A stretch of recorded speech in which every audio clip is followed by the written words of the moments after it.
Champions India ಕಪ್ಗೆ ಮುತ್ತಿಕ್ಕಿದ Rohit ಪಡೆ Kiwis ಪಡೆ ಬಗ್ಗು ಬಡಿದು ಚಾಂಪಿಯನ್ಸ್ ಪಟ್ಟಕ್ಕೆ ಏರಿದ ಭಾರತ ದೇಶದಾದ್ಯಂತ ಇವತ್ತು ಸಂಭ್ರಮ ಮನೆ ಮಾಡಿದೆ. ಕ್ರಿಕೆಟ್ ಅಭಿಮಾನಿಗಳ ಸಂಭ್ರಮ ಎಲ್ಲೆ ಮೀರಿದೆ. ಗಣ್ಯರಿಂದ ಶುಭಾಶಯಗಳ ಮಹಾಪುರವೇ ಹರಿದು ಬರ್ತಾ ಇದೆ. ಪಟಾಕಿ ಸಿಡಿಸಿ ಸಂಭ್ರಮಾಚರಣೆಯನ್ನ ಮಾಡ್ತಾ ಇದ್ದಾರೆ ಕ್ರಿಕೆಟ್ ಅಭಿಮಾನಿಗಳು. ಎಲ್ಲೆಲ್ಲೂ ತ್ರಿವರ್ಣ ಧ್ವಜ ರಾರಾಜಿಸ್ತಾ ಇದೆ. 12 ವರ್ಷದ ಬಳಿಕ ಭಾರತಕ್ಕೆ ಒಲಿದ ಚಾಂಪಿಯನ್ಸ್ ಕಿರೀಟ. ಕಿವೀಸ್ ಅನ್ನ ಕಟ್ಟಿ ಹಾಕಿದ ಕನ್ನಡಿಗ ಚಕ್ರವರ್ತಿ ಹಾಗೆ ರಾಹುಲ್ ಇಬ್ರು ಕೂಡ ಕಮಾಲ್ ಮಾಡಿದ್ದಾರೆ. ಇಬ್ರು ಕನ್ನಡಿಗರು. ಬೌಲಿಂಗ್ ನಲ್ಲಿ ಕನ್ನಡಿಗ ಚಕ್ರವರ್ತಿ, ಬೆಳಕಾದ ಕುಲ್ದೀಪ್, ಕನ್ನಡಿಗ ರಾಹುಲ್ ಆಸರೆ ಆಗಿದ್ದಾರೆ. ರೋಹಿತ್ಗೆ ಒಲಿದ ಶ್ರೇಯಸ್. ಭಾರತಕ್ಕೆ ಇವತ್ತು ಚಾಂಪಿಯನ್ ಪಟ್ಟ ಸಿಕ್ಕಿದೆ.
ದೇಶ ಕ್ರಿಕೆಟ್ ಅಭಿಮಾನಿಗಳ ಸಂಭ್ರಮಾಚರಣೆಯನ್ನು ನಾವು ನೋಡ್ತಾ ಇದ್ದೀವಿ. ದೇಶದಾದ್ಯಂತ ಸಂಭ್ರಮಾಚರಣೆ ಇದೇ ರೀತಿಯಾಗಿರ್ಬೋದು.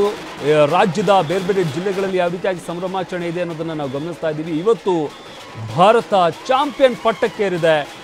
ನ್ಯೂಜಿಲೆಂಡ್ ತಂಡವನ್ನು ಮಣಿಸಿ ICC ಚಾಂಪಿಯನ್ಸ್ ಟ್ರೋಫಿಯನ್ನ ಭಾರತ ಕ್ರಿಕೆಟ್ ತಂಡ ತನ್ನದಾಗಿಸಿಕೊಂಡಿದೆ.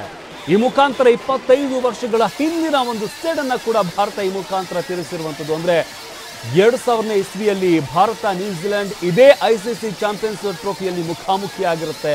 ಆಗ ಭಾರತವನ್ನ ಮಣಿಸಿ ನ್ಯೂಜಿಲೆಂಡ್ ಚಾಂಪಿಯನ್ ಆಗಿರುತ್ತೆ. ಆದರೆ ಈಗ ಆ ಸೇಡನ್ನ ಭಾರತ ತೀರಿಸಿಕೊಂಡಿರುವಂಥದ್ದು. 2025ರ ICC ಚಾಂಪಿಯನ್ಸ್ ಟ್ರೋಫಿಯನ್ನ ಗೆದ್ದು ಆ ಸೇಡನ್ನ ತೀರಿಸಿಕೊಳ್ಳೋದ್ರ ಜೊತೆಗೆ ಚಾಂಪಿಯನ್ ಆಗಿ ಭಾರತ ಹೊರಹೊಮ್ಮಿರುವಂಥದ್ದು.